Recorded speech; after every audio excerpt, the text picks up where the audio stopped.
মাননীয় স্পিকার, আমাদের ডাক বিভাগ অনেক ঐতিহ্যবাহী একটি প্রতিষ্ঠান। মাননীয় প্রধানমন্ত্রী জননেত্রী শেখ হাসিনা গত 15 বছরে ডাক বিভাগের আধুনিকায়নের জন্য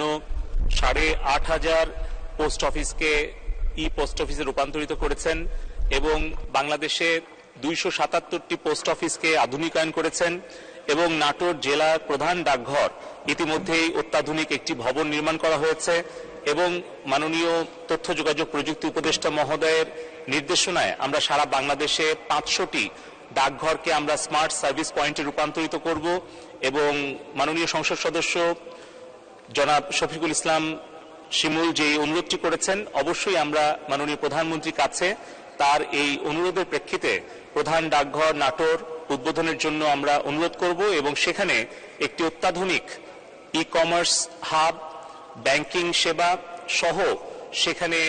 মাননীয় আইসিটি উপদেষ্টা মহোদয়ের নির্দেশনা ক্রমে একটি স্মার্ট সার্ভিস পয়েন্টও স্থাপন করা হবে এবং আমরা আশা করছি মাননীয় প্রধানমন্ত্রী নাটোর প্রধান ডাকঘর উদ্বোধনের মধ্য দিয়ে স্মার্ট ডাকঘর কার্যক্রমের শুভ সূচনা করবেন।